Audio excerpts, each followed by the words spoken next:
from My Dreaming Soap. Welcome to my channel.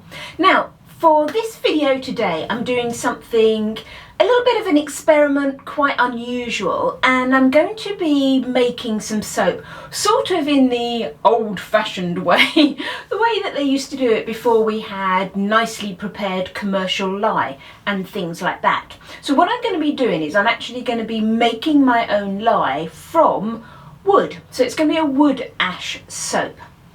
Now, as I do this video, I'm not trying to literally create it exactly the way that people would do it, you know, making it from the wood ash. I'm going to follow the process. I'm going to make some wood ash and I'm going to use that to make lye, and then from that lye I am going to put it and hopefully turn it into some soap.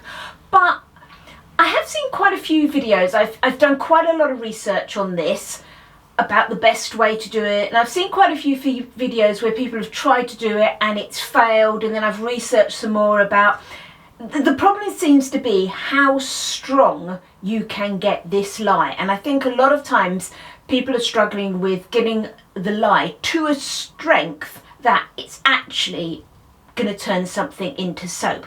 So I've done quite a lot of research about that.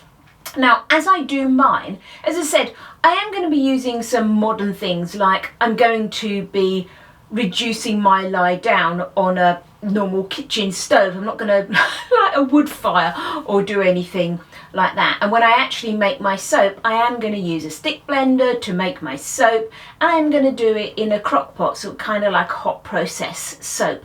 So those are my sort of concessions to literally just trying the ingredients, to produce and use the ingredients the way that they were done, but maybe just thinking about, you know, doing things that we can do to help us along, actually turn out something that maybe bears some resemblance to some soap. So come on, let's go make some wood ash lye soap.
So I've had the lye in that black bucket, well, the wood ash and the rainwater in that black bucket for about 3 or 4 days now. So what I want to do is now let it come through and filter out of the black bucket into the white bucket.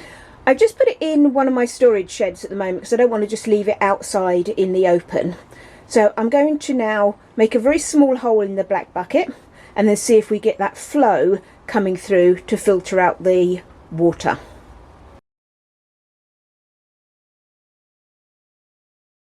Okay, so here goes the slow process of hopefully our lye water dribbling out of our bucket. We may be back in a few days after this. Here's my lye solution, as it were. Now this has come out really lovely and clear. Those coffee filters obviously did the trick of keeping this nice and clear. And what I did, because I didn't have a huge amount of lye, you know, I've seen people in videos where I've researched this, having sort of like whole great big like dustbins full of lye or big water butts full. I didn't have that much. I had a fairly small bucket full. So what I did with my water is I took my water and I filtered it through my ash, And I then refiltered the same water. I didn't try and add more water to it and therefore to leach the potassium out of the ash that way. I just kept refiltering this same water through and through and through. And I've done that, gosh, how many times did I do it? I think I ran it through about 5 times to try and get as much of that potassium out of the wood ash as possible. Now, I still think this is a bit too weak. And again, what I've seen people do is they've then reduced this by boiling it down. And I think that's going to work for me as well. Now, I know there's lots of ways of testing, have you got enough lye in there? And a lot of people do things like getting an egg and floating it in the lye and seeing if it floats, or getting a potato and floating it in the lye and seeing if it floats. I don't have an egg. The potatoes I have, I've got some really big potatoes, and we're having them for jacket potatoes for our dinner, so I'm not going to start floating those in lye. What I do have though is I do have a hygrometer, or I don't think you say hygrometer, do you? I do have a hygrometer. And again, I've done some research on this, and the good thing is this, is if you measure the density of your liquid, you can then get a more accurate assessment of how much lye or how strong this solution is. Now, I'm pretty sure at the moment this is going to be very, very weak, and in fact, if I just take this lye and pour some of it into a jug. I do have one of these long measury things. Tube. Okay, so what I'm going to do now, you're not necessarily going to see this. This has got markings. This isn't a particularly accurate hygrometer. I've got this one. I use it for other things.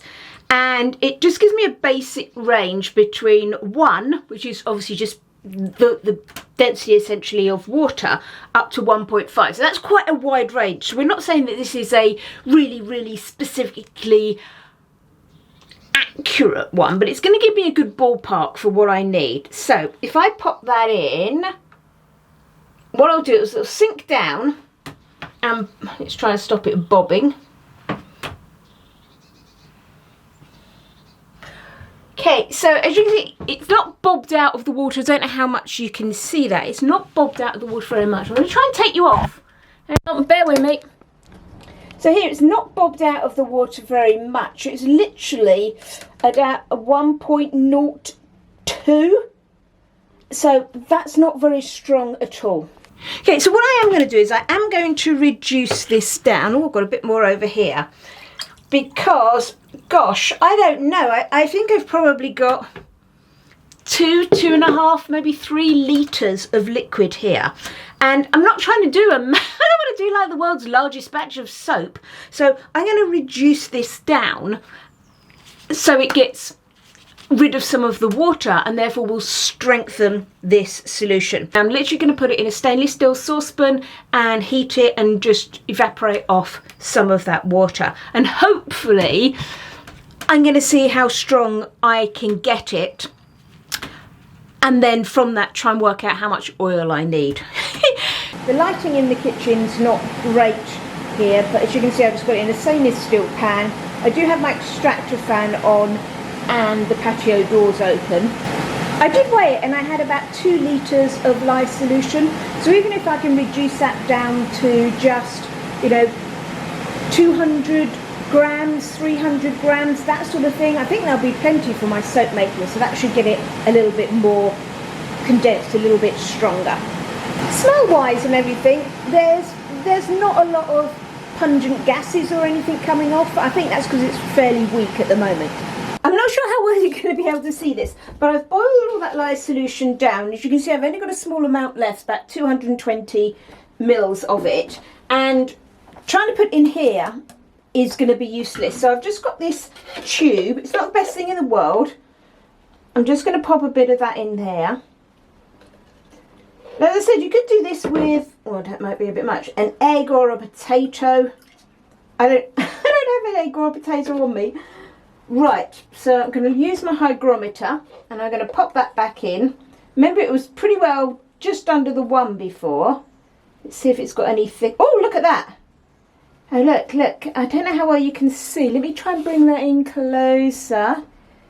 I hope I can zoom in. Can you see it's at like a 1.18? That's pretty good. Apparently the density of an egg is somewhere between 1.15 and 1.2 or something. I did have a quick Google. I'll probably check on that. So that looks like that could be strong enough. Okay. Because I've seen quite a few videos. I've watched a few videos where people have made their solution and then it's just done nothing at all. I think purely because there's just so much water. When you think of all that lye solution that I had, I've only got a very small amount. Right, I'm going to put you back up to where I normally video from. I'm going to try and make my soap just with coconut oil. So I've melted down some coconut oil. Now in all the recipes that say I've seen, it seems to be pretty standard that you use a third of this sort of cup of lye to your oils. So it's sort of like a 1:3 ratio. And somewhere I've seen someone being quite precise and they've used 1 cup of oils to 3/8 of a cup of lye. So if we work out 3/8, 3 divided by 8, just 0.375. Okay, so I with my lye there have got sort of 240 grams. 240, divide that. So that tells me I could use 640 mils, 640 mils of oil. So in here I've got nearly 700. Let's pour off a little bit. Now I'd rather this was obviously a bit overly super fatted than lye heavy, but I don't think we're talking about the world's strongest lye solution here. I think the concern is more that it may not actually turn into soap. I have put 1 teaspoon of salt into my lye solution to try and help that hardness along. Right, so I'm going to get these. It's sort of done hot process method. So I'm going to get my very small crock pot because I haven't got much in here. I think I'll add the oils in first. And then my lye solution. And again, I've seen various things. I'm clearly not an expert on this. I'm just looking at stuff that I've seen. I've seen various things where people have done it in a crock pot and they've been stirring it for days. I've seen people where they stir it for hours and hours. I've seen people that blend it. I've seen people that stir it. I've seen people that have blended it for, again, hours and hours and hours. And I've seen some people that sort of just blend it and it seems to just go at the same sort of speed as a hot process. And I think that must just be to do with how strong your lye is. And obviously if you're having to cook it and cook it and cook it, it must be that the water is coming out of that not so strong lye. So let's just have a go. I guess if we were doing it truly the old-fashioned way, but let's face it, I'm in a crock pot. I'm not over a pile of wood in the yard or anything. And I've already used a hygrometer instead of an egg. So I might as well go for a stick blender, mightn't I? There's only a small amount here in this small crock pot, so. Oh, there, bubbles. I never burp my stick blender down into a crock pot. I just worry about it. So I've got bubbles coming in here, but hey, that's okay.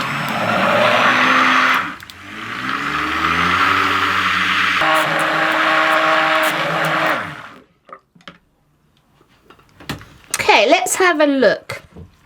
Now, certainly there's no trace or anything yet, or even probably emulsion. Is it any thicker at the moment? Possibly not. Right, what I'm going to do with this is, my stick blender's still fine, but I'm just worried about burning it out if I blend too much.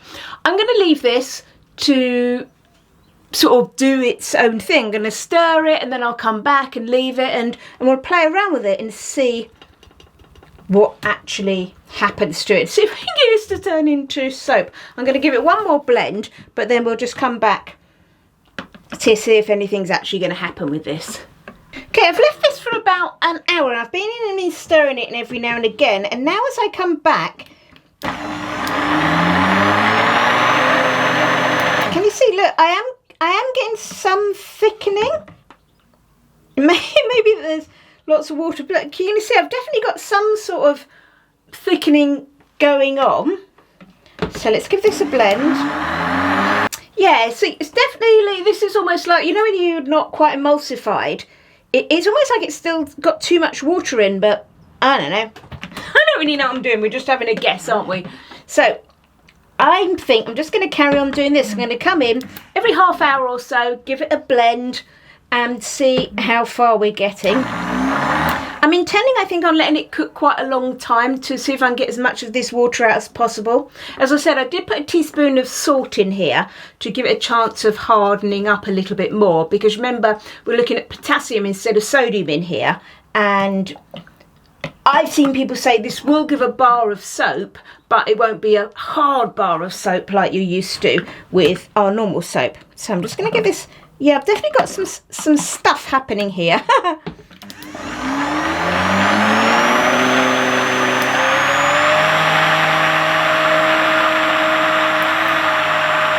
Another half an hour later, and luckily I came in, it has actually, I had the lid on and it had started to almost spill over. As you can see, my pot's a bit messy, and certainly volcano-y.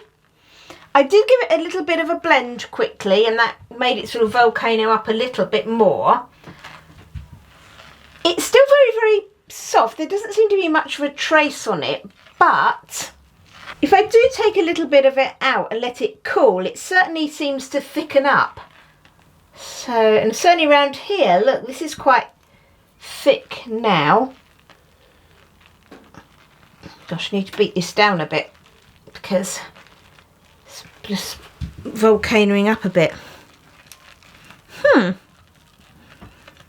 I don't know, it's a weird one because certainly it doesn't feel viscous enough.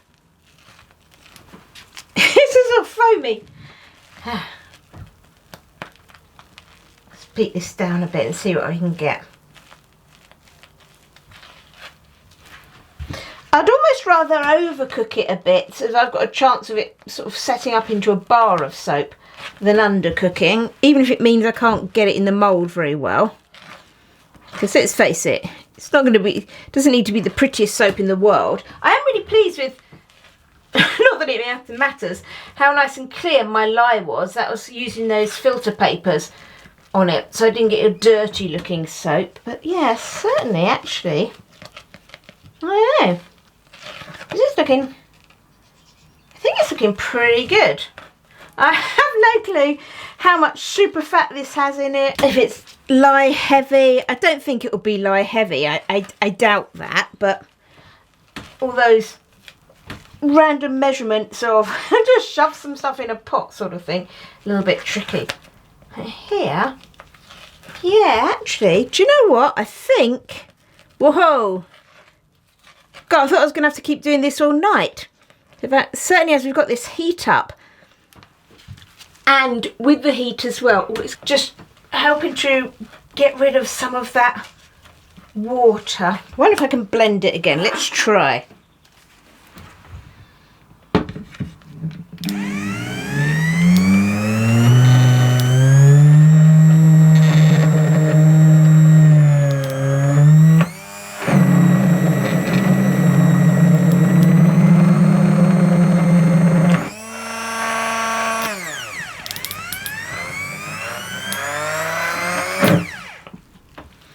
Ah, look, that's a nicer consistency. We might be getting somewhere. I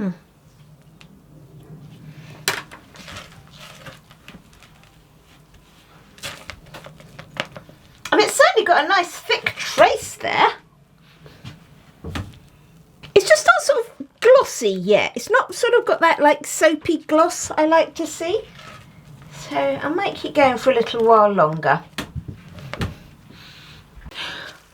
Okay, so what I've done is I took off a little bit and I've just put it in this plastic pot and I've allowed it to cool down, and it has, as we can see, firmed up. So I think we're probably okay. I mean, again, it's not the most solid soap in the world, but I think we're probably where we need to be with it. Right, now I've ambitiously got these nice little flower-shaped moulds. Whether I'm going to be able to get it in there and get them to come out in a nice flower shape, I don't know. Because the idea is I obviously want to get it out of here while it's hot and into here and push down as quick as I can. Actually, that's not too bad.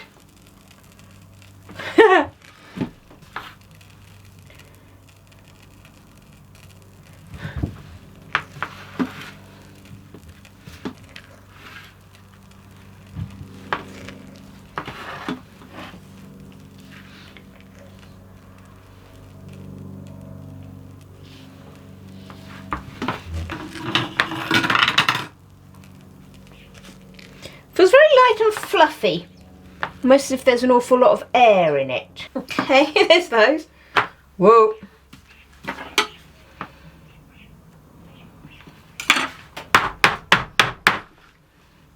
It's definitely really sort of always, it's almost like it's boiled up and sort of then hardened a bit whilst it's sort of frothy. How very odd. Now I think I'm just going to leave these as they are. I'm not going to try and C-pop them or anything ridiculous. And we will just see how these turn out. So, not so bad. I've left those little soaps overnight. They're a bit scruffy. It kind of like just what often hot process sort of turns out like when you leave it to get a little bit thick, but they seem fine. Look at that. I'm really pleased with them. They came out a lot better than I expected. Now I don't know how much super fat is in these or anything. I did have a little go on a scrap bit that, you know, got left over in the jugs and that, and I boiled that up and used that, and it felt fine. It definitely isn't lye heavy. And as we know with coconut oil soaps, or you might know, people that make just pure coconut oil soaps either use them for washing dishes or they put a high super fat with them so that they're nice on the skin. And certainly mine felt like that. I think there's probably quite a high super fat. I'm 100% confident that they're definitely not lye heavy. They haven't got that really brittle, you know, texture you get from when soap is lye heavy. So that's actually really successful. Look how white they've come out as well. And that's obviously partly because they were made just with coconut oil.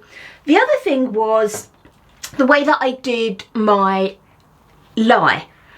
I saw several ways. Gosh, this is one of those soaps that took far too much time to research, but it was a nice educational journey, as it were. I saw several ways of making the wood ash lye, including putting the ash in a big pot, stirring it all round and boiling it. And that was obviously a fairly quick way of doing it because you could do it in all one go. And then people just poured that off into a bucket and strained it through a t-shirt. And therefore the lye water was very grey and you could have kept re-straining it. I think by me using my coffee filters, which isn't obviously what they did in the old days, as it were, they used straw as a filter. I think that's fine, and I had 2 coffee filters, and I think that just made it just really nice and kept any particles out of it at all. And you saw the colour of that lye; it was just a very sort of light golden colour. So there's those. Right, I'm going to put these aside. I'm not sure what sort of quality of soap they are, as in whether they're going to lather and all that sort of stuff. I'm going to put them aside. Technically they're okay to use now because they were hot processed, but I am going to let them sit for at least a couple of weeks and probably just do a lather test on it just before I'm due to actually put this video together and edit it and make it go live. Here we are with our wood ash soap. Now this is probably a couple of months old now, so sort of 8, maybe even 10 weeks old. It's quite a while since I actually made this. Let's see what sort of lather we get out of it.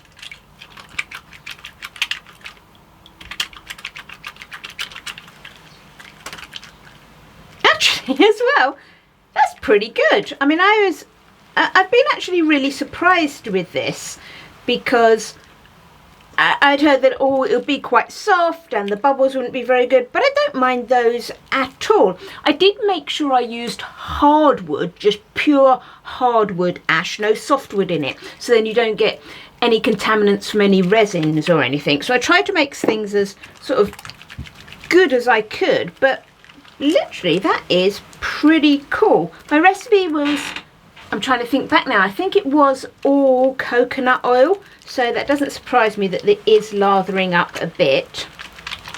And yeah, look, I mean, it's not big voluminous bubbles by any means, but it feels nice.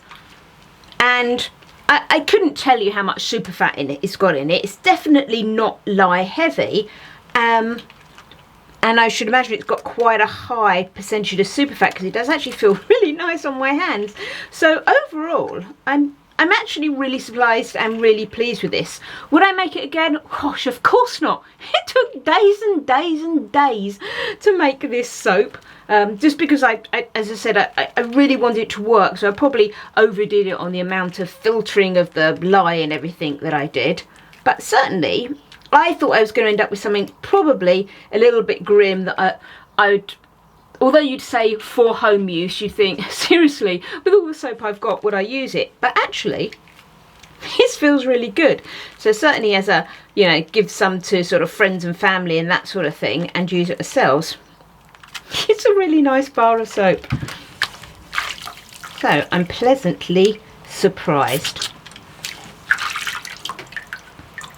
So that's where I'm going to leave this video for now. Something different for me, and I hope you enjoyed it. And it certainly was a bit of an experiment and a bit of a journey of discovery and quite a good education.